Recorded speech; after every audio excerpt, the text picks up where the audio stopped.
What up, Facebook people? So I'm just finishing up doing some production work. Headed to the crib, and then I thought, because I'm always thinking. Whenever I'm driving, I'm thinking, and kind of makes the time go faster because I'm always on the road. Anyway, so I was thinking today. I'm like, man, fortitude, and it's kind of been on my mind all week. That that's a term. That's a word that's kind of. Let me see what. If I look at the definition, to in my mind, I'd say it's the ability to stand firm in adversity, in trials when things come up against you. And so that's one thing I've always had is fortitude. So if somebody tells me no, like in business, if I go to get something or ask for something or whatever the case may be, and they tell me no, I don't get discouraged. I always have a nice, solid level of fortitude. Now, in order for that to happen, and I'm aware of it, but in order for that to happen, you have to be a very good self-manager, which means that you have to know exactly who you are and how you are and where you are in life and in whatever business you have going on and in your relationship with your friends and coworkers and family. That's called being a self-manager. You have to know exactly where you are. The Bible, because y'all know I believe in God, the Bible says that you should not think more high of yourself than you ought, but you should be sober-minded. Sober-minded meaning that you should know exactly where you are in the grand scale of things. So when we look at it in a world philosophy, we call it being a self-manager. What's up, Miss Bev? We call it being a self-manager. So in order to have really good fortitude, the ability to stand strong when stuff is going on, you have to be a good self-manager. Because you got to know where your fallacies is. Like when I'm in stuff, I know when I don't know the answer. I know when I've made a bad decision. And so that self-management or that fortitude allows me, the self-awareness allows me to know, okay, I didn't make the best decision. I'm not going to keep pushing this bad decision just because I don't want to humble myself to say I made a bad decision.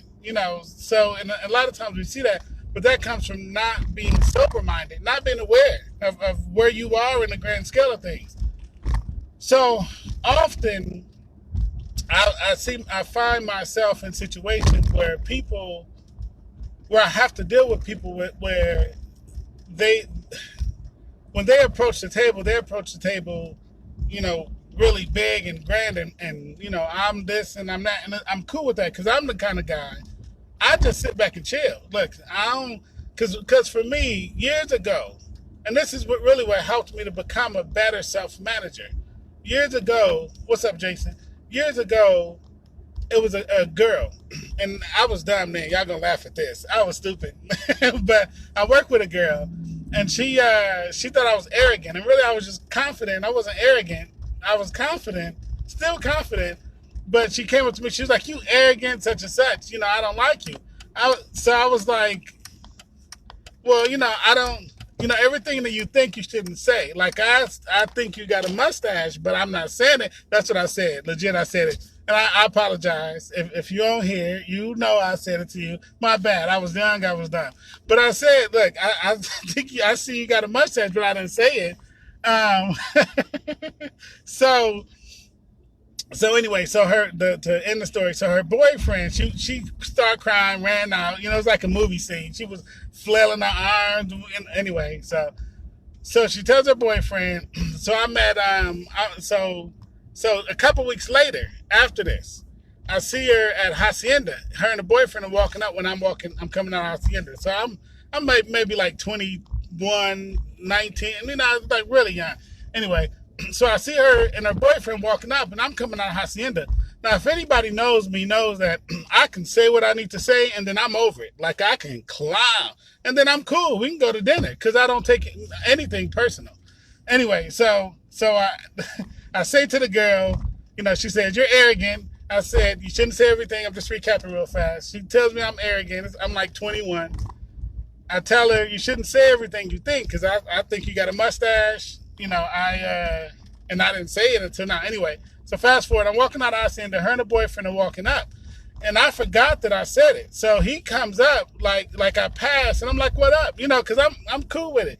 So he then, kind of turns around and he walking up to me. So I recognize, okay, it's we finna bang. And so I used to always tell my cousins, I was the oldest, so who I hung with. I would always say, recognize when it's a fight, when it's gonna be a fight. Like when you cannot diffuse it, recognize when it's going to be that, and then you need to fight first. You need to hit first. So that was my philosophy before I got saved. Listen, I'm still working on saved, so be careful because that thing is always churning. In any case, so I pull a guy to the side, and that was kind of my thing because I really wanted to diffuse it. But here's the self-management part. So I said all that to get to this. So I pulled a guy to the side, and I said to him, because I said, look, it's your girl out here. My girl not here. So if we start fighting and you lose, you're going to look bad in front of your girl. I don't even want to fight, but we can get it, and I'm going to win. I said, but this is what I'll do. I'm going to let you go because I had him at this point by the collar, because I knew it was going to be a fight. So I said, I'm going to let you go. I'm going to walk away. You walk away. Now, if you still jaw while I'm walking away real loud, then I'm going to come back and we're going to fight. But listen, I'm going to walk away. You walk in, and you can say whatever you want to say about me. You can say, tell your girl, you told me you was going to mop me under the rug. Because I don't have, there was no reason for me to be proud at that moment. It was him who had somebody there. So I recognized at that point, at 21, 20, that when I'm dealing or, approaching people or dealing with people, I recognize when I don't have any ego. I don't have any skin in the game. And most of the time, any ego, I should say, to appease. So most of the time when I'm in situations, that I don't come with my ego. Now, I say all that to say fortitude, the ability to stick with something, in the face of adversary, and it's really a great business principle.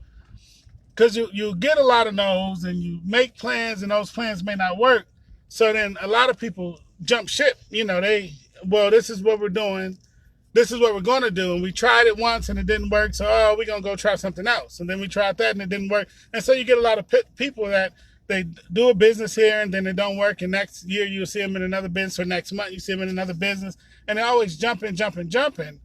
But fortitude is the word for the evening. Fortitude. And in order to have great fortitude, the ability to stick something out, stay with it. You got to be a good self-manager. And in order to be a good self-manager, you have to be sober-minded. You got to know exactly where you are. What's up, Trent? What's up, Randy? What's up, Charmaine?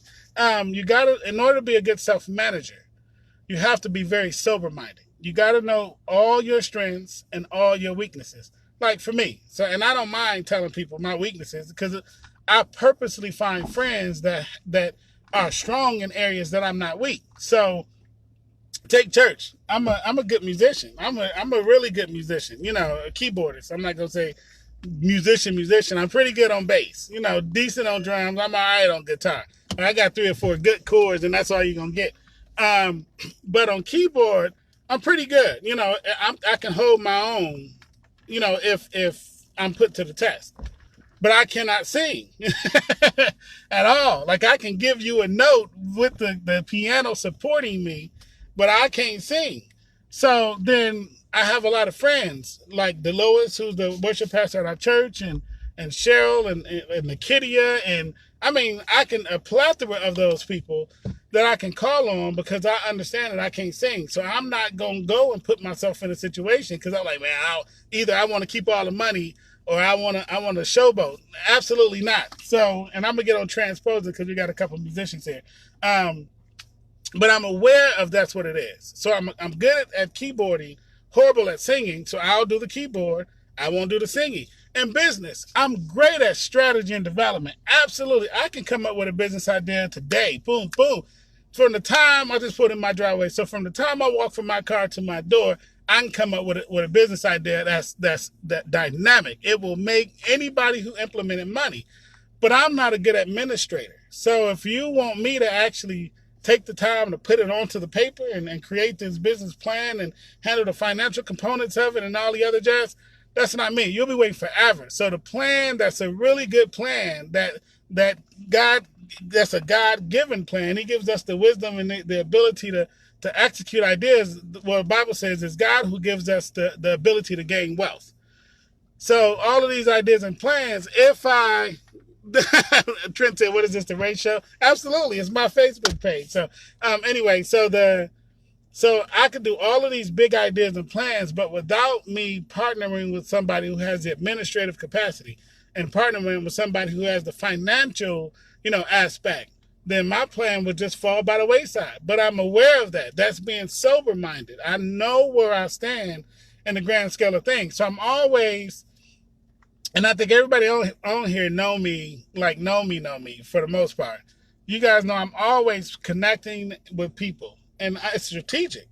I target folks that can help me be a better me, that can help my business be a better business, that can help my church be a better church, help my family be a better family. But because I take time every day to recognize exactly what I'm great at, and then I do that. And then I recognize when I fail, because I fail. A lot of people don't see the failures. They only see the success. Man, he got businesses. Man, he got Mercedes. Man, he got such and such. Listen, all of that came after a whole lot of failures that was there. But after each time I failed, I recognized why I failed. I failed because I procrastinated, and I am a procrastinator. So that means that I have to have a lot of friends around me who are not procrastinators that will help me do what I do. But the point is, I'm aware of that. So that means that I can manage myself much more effectively. If somebody come to me and be like, man, Ray, you fat. Listen, I'm sober. I know. I'm aware of the fact that I like ribs and I look like a big rib. Look, so so that it is what it is, and so I will never put myself in some clothes and be like, man, you look slim today. Now, you might look slimmer than obese, but I'm not slim, but, and the other thing is, and the last thing before I get off of here, because talking about fortitude, the other thing is we by me being sober-minded and being a good self-manager, that means that I don't get offended. I think I got some people on here that's probably known me for like 10 years. So in 10 years, and then if anybody checks or anybody, will prove me wrong, put it on the comments, and I'm going to read it. But everybody who has known me has not seen me be offended. I don't have bad days. I am like I am every day. I wake up like this. I go to sleep like this. I'm like this at church. I'm like this at home.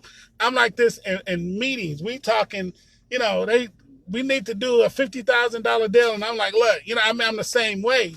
And when people then oppose my ideas or make comments to, either tell me how to do something better or tell me what I'm doing is not going to work, I don't be offended because I'm aware. I'm sober-minded. When I present an idea to the table, be it business or whatever the case may be, I've thought about every possible outcome that I could think of, good and bad, and I've thought about every angle, every avenue that somebody can come and attack it. So I've sat for 12 hours researching everybody that I know that's done something like that and what their success and failure rate is. And then I've prayed about it, to see how God, would give me the insight and the wisdom to be able to execute it. If I don't have peace about it, I'm not going to do it. If I have peace about it, then I'll go for it. Because at the end of the day, the worst that can happen is I fail, right? And I'm okay with not failing. But once again, with being sober-minded, I'm not offended if somebody comes up and say, hey, you're going to fail. Listen, it is what it is. I consider the source. If somebody comes and says something that's not beneficial to me, and telling me something that I'm doing may not work, is beneficial if it may not work. But if they're just hating, I'm not offended at a hater. I'm not even mad at a hater. I'm aware that they're not good self-managers because they're not managing their stuff. They're trying to manage my stuff. And the problem with somebody who's not a good self-manager trying to manage my stuff is that they're looking on the outside to see, yep, Jason, you do need to come to our church. Listen, they're looking on the outside and seeing all the stuff that we do without understanding all the internal workings that goes on. So we're me and my wife, we're getting ready to start another business now. We're actually in the planning stages. We want to launch it by December, and we have a financial objective that we want to hit. So we're looking at 6 figures is what we want to do. And so all people will see is the 6 figure right at the end. They won't see all of the planning and all of the execution, all of the self-management that we have to have, all of the sober thinking, me being aware, okay, I know I don't like to get up early. So, and I'm aware of that, but in order for this to happen, I have to get up early. So now I have to self-manage my time and stuff like that. But I also now have to have fortitude, because in order to make something happen that you've not seen anybody else do, it requires a healthy level of fortitude. I pride myself, and the motivation is God. God says if we give a tithe, that He'll open up the windows of heaven and pour us out blessings that we don't have room to receive, and He'll rebuke Satan, and for His name's sake. So I'm aware of that, and I'm an avid tither. So I'm always going out and doing stuff that I've not seen anybody do. Number one, because in business, if you're the first person to do something, you're going to make the loot. The first person that brought electricity to South Bend cleaned up, I think it's still the same people, AEP or A&M. I don't know, A&M. I don't know who it is. My wife paid the bill. So they clean up, right? And we call it a monopoly. Pretty much, you're the only one doing it. So because of that, I'm always looking, to be in the front of whatever new endeavor that's there. But the second thing is, because I'm a great self-manager, I know where I stand in the grand scale of things. I'm okay with failing if it fails, but I can manage the success if it succeeds. And most of the time, it succeeds. As of probably the last, 6-7 years, everything we've put our hand to do has been really successful. And I got to attribute it to, in addition to having a strong belief in God, the strong commitment to God's principles and ways.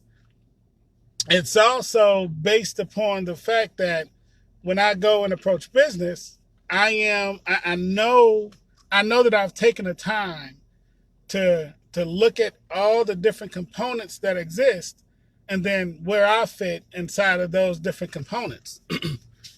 Randy says, first to market wins. Absolutely. Absolutely. Listen, I'm going to tell y'all the story, and then I'm going to get off here, I promise. So when we got into real estate, this was back in 2012, 2013. So me and my wife had just gotten married. And so we were walking down the street, and I'd already owned my IT company, and I've been doing music production for quite a long time. So I said to her, when we got married, this was the exchange. So remember being sober minded.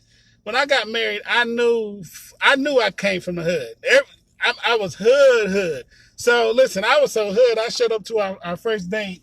I had on some jeans and a white thermal with a little Jesus cross on my neck. I thought I was Dougie. I was like, look, can't nobody tell me nothing. I had a little, what you call it, the triple fat goose, zip up with the sleeves, the arms cut out. Man, listen, when nobody gonna tell me I wasn't fresh. But I was from the hood, so I thought that mentality. I still understood business, and I think a part of that is growing up in the hood. You become really savvy. But I showed up like that, and I knew I was not polished. So when me and my wife got married, this was the exchange. I said, if you help me clean up my rough edges, once again, we're talking about being sober-minded, right? I was aware that I was a Negro from the block, straight off the block. And I just happened to do good business, but I was still from the block. I said, if you help me clean up my rough edges so that I can have this refined, I've always wanted to be distinguished, so I can have this refined nature, then I'll show you how to do business. So that was the exchange. When me and my wife got married, we had this, that was the conversation. So when we got married, we was walking down the street, and I said, "Well, what do you want to do for a business?" And she said, "I wanna be a property manager. I want to manage other people's property." What's up, Santia, and Chanel, and my sister Natasha Fossa? Um, I said, "What do you want to do as a business?" She said, "I want to be a property manager." And so I was like, "Okay, explain." So she was like, "I want to manage other people's properties." I was like, "Oh, I'll tell you what. Let's buy you a house, and you can manage your own property. That way, you get all the money." And so that was a plan that we had. And at that point, so this is probably within 3 or 4 months of us being married. And I had some money, but not house money. You know what I'm saying? Like, I was single, so I got money, I spent money. I saved some money, but I got money and spent money. And I was always hustling. Like, when we got married, I was flipping cars. So anyway, about 3 or 4 months later, we had put some stuff in place, and I did some stuff, so we were able to acquire the first $10,000 that we needed to buy a property. So that was the exchange for us. I taught her how to do business, and we still own it. We still do real estate. We started buying houses, buying. So she was in there with me, hammering nail, puttying and taping and mudding and the whole shebang. She don't do that no more. She just leave me to do it. So it's her business, but I got to handle the repairs anyway. So that's another story for another day. But she ain't got to do it. Listen, I will do it.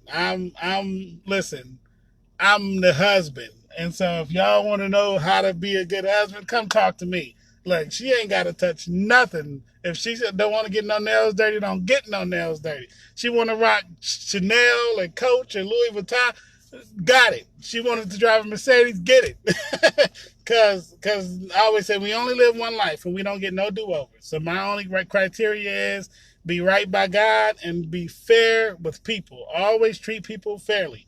Other than that, let's get it done. Anyway, so the exchange was that business thing for the cleanup thing.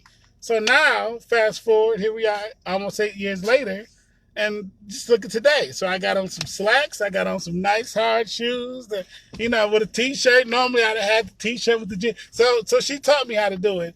And this is what I internalized. My wife don't even know I did this. And she's not on Facebook, so she don't even know I'm saying this.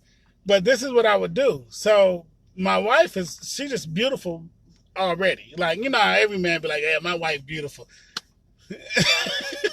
Everybody wife is beautiful to them.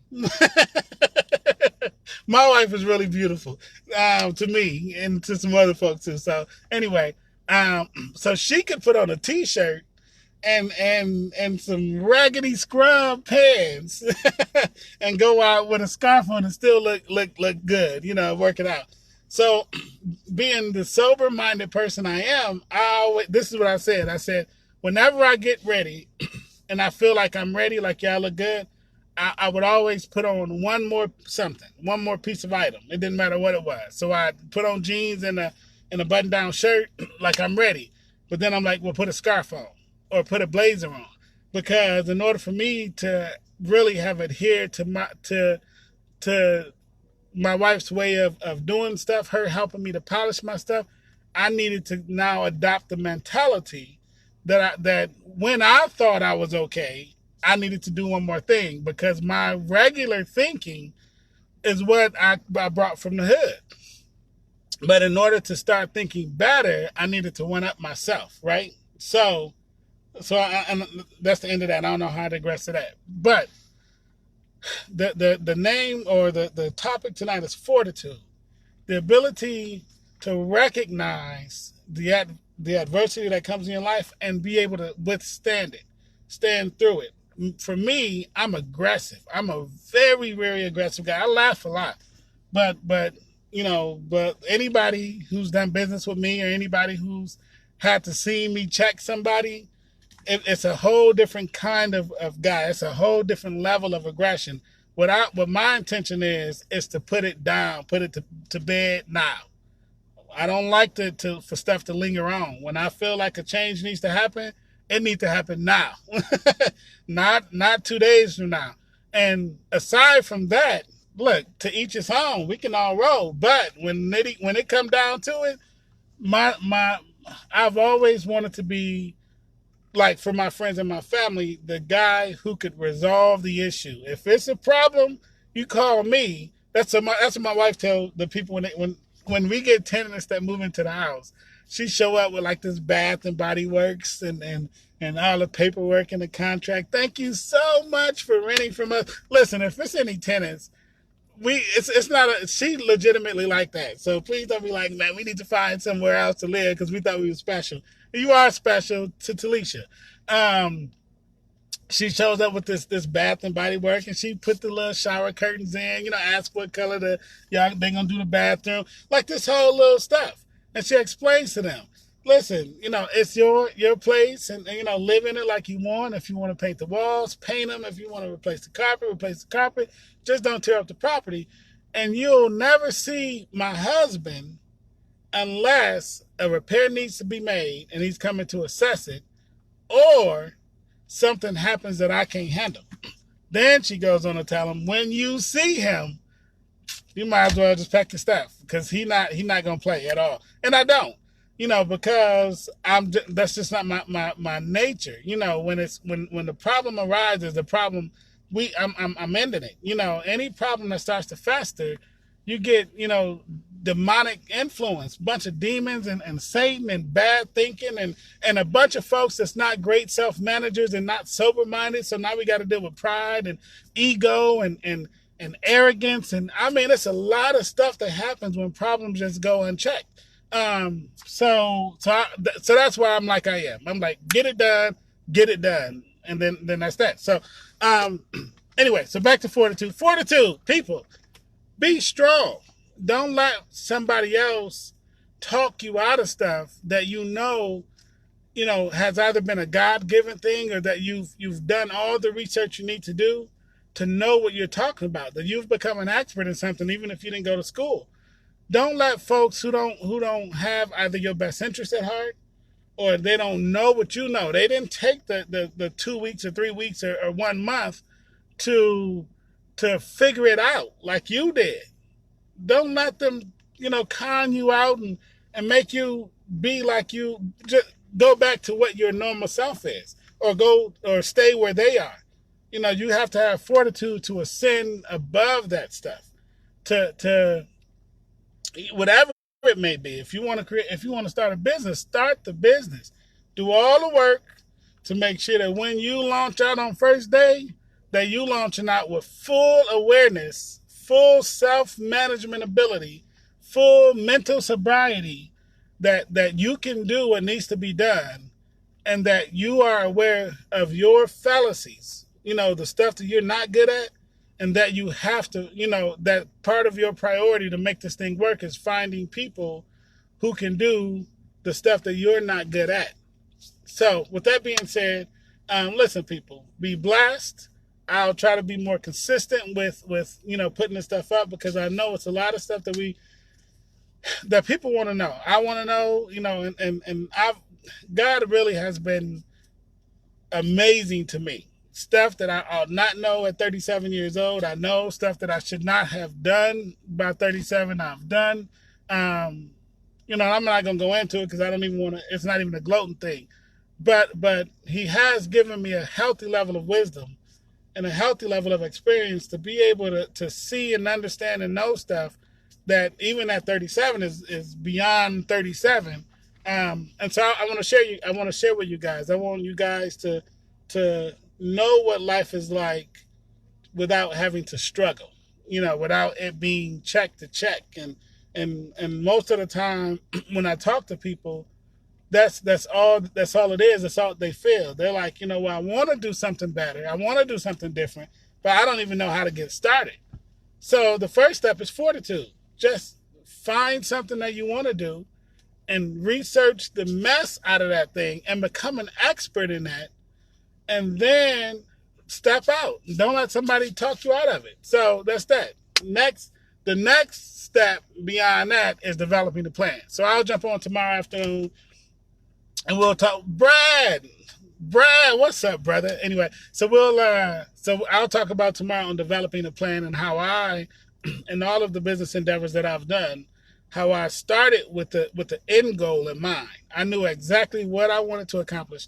And how I mapped out that process. So if y'all come back tomorrow, I will do that. Deal, come back, come back, come back. I'm gonna jump on YouTube too. So I'm on YouTube now, so I can't be like, what is it? Like, share, and subscribe. Anyway, so listen, have a good evening, y'all. Love y'all.